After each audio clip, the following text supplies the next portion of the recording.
Hey everybody, this is Isaiah, and welcome back to Magic System Monday.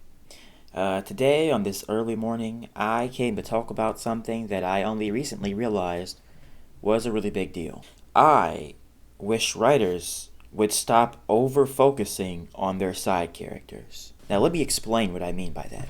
See, I was just watching a little anime called Rising of the Shield Hero, and I had already finished the first season a while back, and I just cracked into the second season, and I noticed that something was off. And well, I started to look up what was going on, and apparently the season is worsened because the director cut out a lot of the content from the original manga, which unto itself isn't completely the best choice. But another main issue with this story arc was that for some reason, according to some of the fans, the writers or the director decided to put more focus on the side characters, and that seemed to have an impact on the end result of the story arc. This is a problem for a number of reasons. Now, it might be easy to say, but Isaiah, why is it that it's bad to focus on main characters?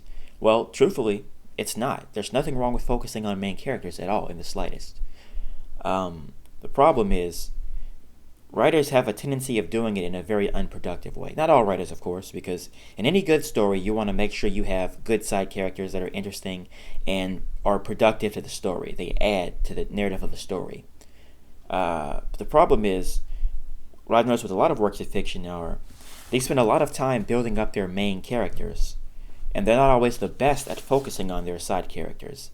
And when they realize that, their solution to that problem is to just ditch the main character for a while and completely focus on the side characters almost entirely for large chunks of the story. I didn't just notice this in Shield Hero. My main gripe here is going to be with anime and manga, but I'm going to use some stories from the West as examples of how to do it well. Side note, I watched the last season of Sword Art Online, season 4, of like a year ago, I think, and while that season was actually okay, post-editing here, just to amend that statement, I liked parts of the last season. The first half was mostly boring, and the parts I do like have a lot of power level scaling issues. So I'd make a video on that, but I simply don't care. I'm not an anime review channel. I'm already pushing it as it is. The last two seasons of the last season had this issue as well, where the main character was out of commission. He was unresponsive. He was basically paralyzed from brain. Oh, I'm so sorry. Spoiler alert. He was basically unresponsive. He was low-key a vegetable. And in that arc, War for Underworld, all the side characters of the story, which by the way were not the side characters we're used to in the first two seasons, most of them were actually missing until near the end.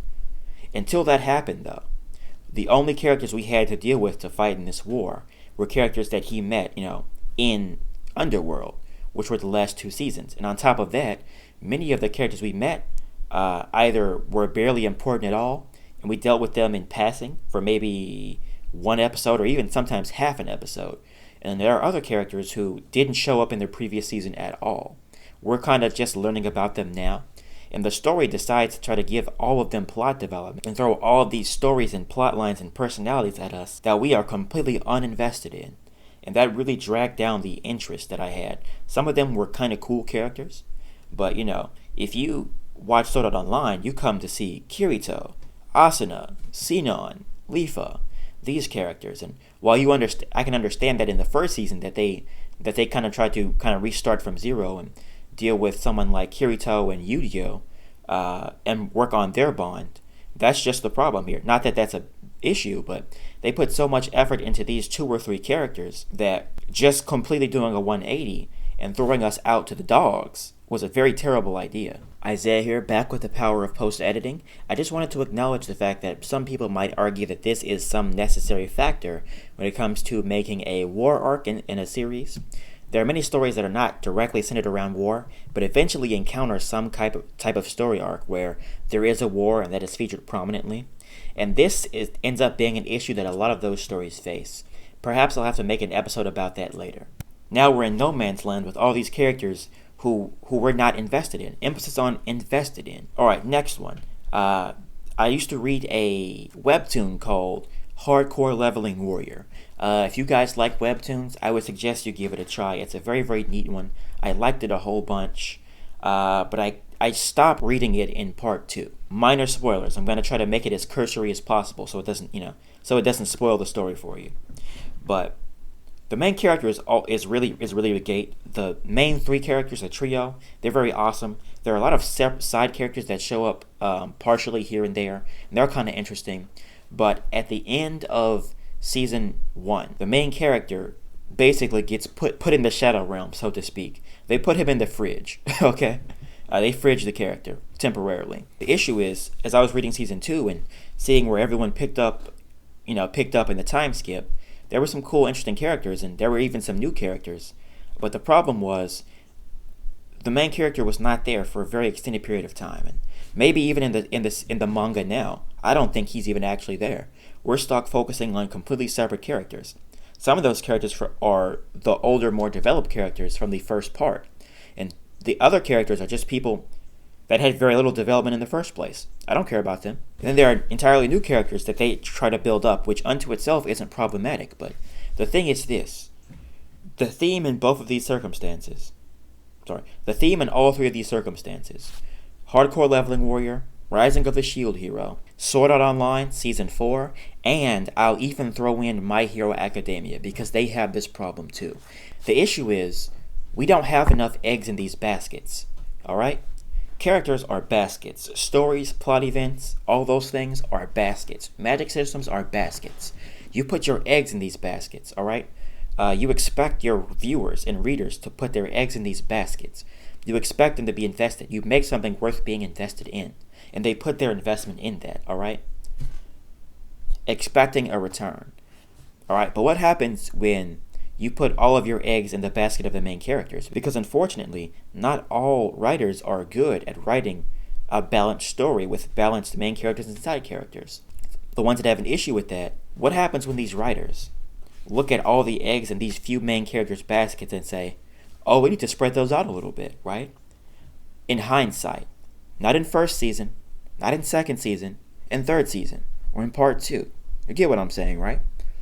The problem is that's simply not how viewers work. You can't just throw a story to the dogs and give us new main characters, or take away from the important time for our main characters to develop, and give it to side characters when you've spent all this time building them up. There's nothing wrong with side characters, but you need to be able to balance them in the story. And that is something that a lot of writers don't always seem to be capable of, and only realize this in hindsight. And when they try to retroactively fix it, it makes the story worse. Whenever you give me a story with a pre-existing cast of characters, you are cashing in on the value that has been cultivated within those characters and those stories. You can't just start over from scratch, because then there's no investment.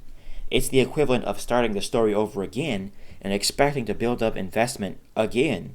But this time, you don't always have enough time, you don't have enough detail, and it's temporary. You see this in My Hero Academia all the time, where there are a lot of occasions when the main character is in sore need of character development, where a lot of people feel like he is character-wise stagnant, and then you take all these side characters who, for all intents and purposes, aren't that detailed and important most of the time, and then just take large portions of the story out to focus on them. Not only have you reduced the return on investment that we as the viewers get with the story, but you also reduce the return on investment in terms of the main character. So now all of these extra story arcs and the spotlight shifts around to these random characters who didn't need it or didn't necessarily need it because the story wasn't built that way. And then we come back to the main character and we feel like we haven't had enough progress with them. We feel like the story is stagnant. We feel cheated. But this isn't necessarily the case. It doesn't have to be this way.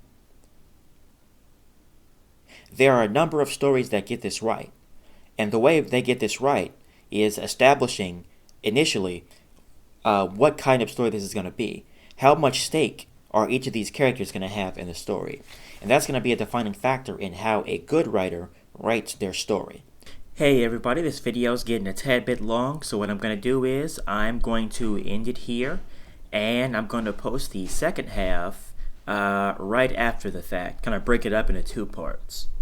So, next time on Magic System Monday, we're going to be talking about how certain works of fiction in the West get around this issue effectively. And until next time, this is Isaiah from Magic System Monday, and do not touch my spaghetti!